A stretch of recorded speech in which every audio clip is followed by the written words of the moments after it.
এ লড়াই বন্ধ হবে না। বাংলার মানুষের মুক্তি অর্জন হওয়া পর্যন্ত আমাদের লড়াই অব্যাহত থাকবে।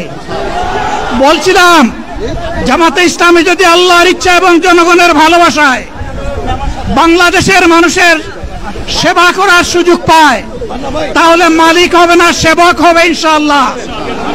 আজ আমি ঘোষণা দিচ্ছি, লক্ষ জনতাকে সাথে নিয়ে বাংলাদেশ জামাতে ইসলামী থেকে যারা আগামীতে সংসদ সদস্য হিসাবে নির্বাচিত হবেন, আরে আপনারা কথা বন্ধ করেন, আপনারা কথা বন্ধ করেন, সবাই বসে পড়েন, সবাই বসেন, বসেন, কেউ দাঁড়াবেন না, সবাই বসেন। যদি আল্লাহর ইচ্ছায় জনগণের ভালোবাসায় বাংলাদেশ জামাতে ইসলামী থেকে সংসদ সদস্যরা নির্বাচিত হয়ে সরকার গঠন করেন, তাহলে কোন এমপি, কোন মন্ত্রী আগামীতে সরকার কিন্তু প্লট গ্রহণ করবে না। কোন এমপি এবং কোন মন্ত্রী ট্যাক্সবিহীন কোন গাড়ি চড়বে না।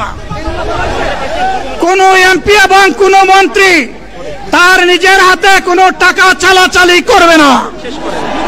কোন এমপি এবং কোন মন্ত্রী যদি তার নির্দিষ্ট কোনো কাজের জন্য বরাদ্দ পেয়ে থাকেন, কাজ শেষ হওয়ার সাথে সাথে বাংলাদেশের 18 কোটি মানুষের কাছে তারা তার প্রতিবেদন তুলে ধরতে বাধ্য হবেন।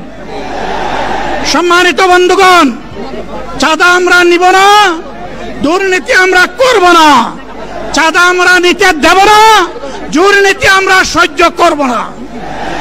এই বাংলাদেশটাই আমরা দেখতে চাই।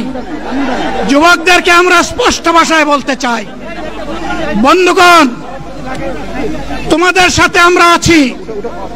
আমি আজকে জামাতের আমির হিসাবে এখানে কথা বলতে আসিনি। আমি এসেছি বাংলাদেশের 18 কোটি মানুষের একজন হয়ে কথা বলতে। আমি শিশুদের বন্ধু, আমি যুবকদের ভাই, আমি বয়স্কদের সহযোদ্ধা, আমার বোনদের আমি ভাই। সুতরাং তাদের মুক্তির জন্যই আমি দায়িত্ব নিয়ে আজকে এখানে দাঁড়িয়েছিলাম। আল্লাহর ইচ্ছা শরীর আমাকে সাময়িকভাবে সহযোগিতা করে নাই, এটাও আল্লাহর ইচ্ছা যে এখন আল্লাহ আমাকে কথা বলার সুযোগ দিচ্ছেন। আমি বলতে চাই, বাংলাদেশের নির্দিষ্ট কোন শ্রেণীর মুক্তির জন্য আমাদের এই লড়াই নয়। রাস্তার একজন পরিচ্ছন্নতা কর্মী, চা বাগানের একজন শ্রমিক, রক্ত পানি করে ঘাম জড়ানো আমার একজন রিক্সা চালক ভাই মাঠে ময়দানে বাংলাদেশের মানুষের মুখে যারা এক মুঠো ভাত তুলে দিতে চায়, আমার সেই কৃষক বন্ধুটি, আমি তাদের হয়ে আজকে এখানে কথা বলতে এসেছি। আমি কোন অভিজাত শ্রেণীর হয়ে এখানে কথা বলতে আসিনি। আল্লাহ তাআলার অশেষ মেহেরবানি, আজীবন সকল রক্ত চক্ষুকে উপেক্ষা করেছি, জেল জুলুমের পরোয়া করি নাই। আমার আফসোস, 24 সালে জাতিকে মুক্তি দিতে গিয়ে যারা জীবন দিয়ে শহীদ হলো, আমি তাদের একজন হতে পারলাম না। আপনাদের কাছে দোয়া চাই, ইনসাফের ভিত্তিতে একটি দেশ গড়ে তোলার জন্য আগামীতে যে লড়াই হবে, আমার আল্লাহ যেন সেই লড়াইয়ে আমাকে একজন শহীদ হিসাবে কবুল করেন। সম্মানিত বন্ধুগণ, আমাদের প্রিয় শহীদ নেতৃবৃন্দ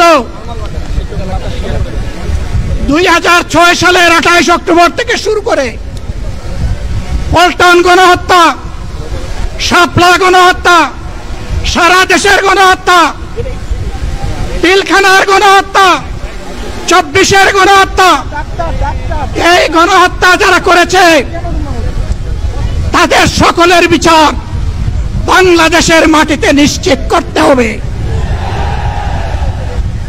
এদের বিচারের দৃশ্যমান প্রক্রিয়া শুরু না করা পর্যন্ত পুরানা ব্যবস্থাপত্রে বাংলাদেশ আর চলবে না। এতগুলো মানুষ এমনি এমনি জীবন দেয় নাই।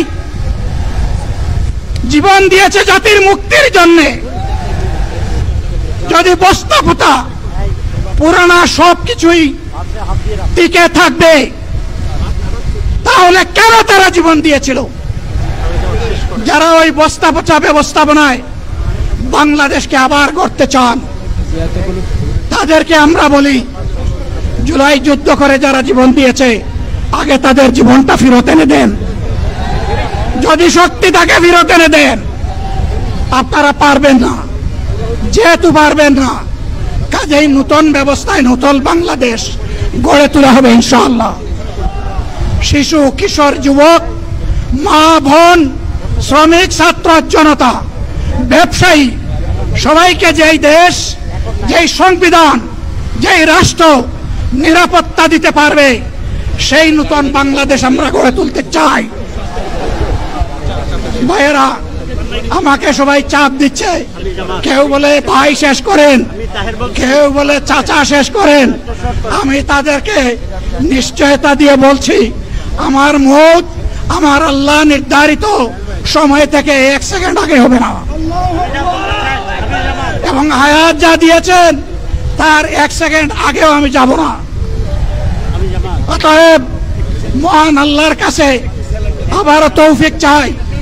আপনাদের কাছে যে কষ্ট হয়েছে, আপনারা, আমি তো এখানে শান্তিতে বসাচ্ছিলাম, আর চতুর্দিকে শুধু দৃষ্টি বুলাচ্ছিলাম। কি কষ্ট হচ্ছে আমার ভাইদের। প্রিয় ভাইরা, এই কষ্ট আল্লাহর জন্য। এই কষ্ট কার জন্য? ইনশাআল্লাহ আল্লাহ তাআলা আপনাদেরকে তার উপযুক্ত যা দুনিয়া দিবেন, আখিরাতে দিবেন। আপনাদের এই ত্যাগের বিনিময়ে নতুন বাংলাদেশ আমরা পেয়ে যাব। আসুন সেই নতুন বাংলাদেশের জন্য একবার স্লোগান দিয়ে শেষ করি, নারায়ে তাকবীর। আসসালামু আলাইকুম ওয়া রাহমাতুল্লাহ।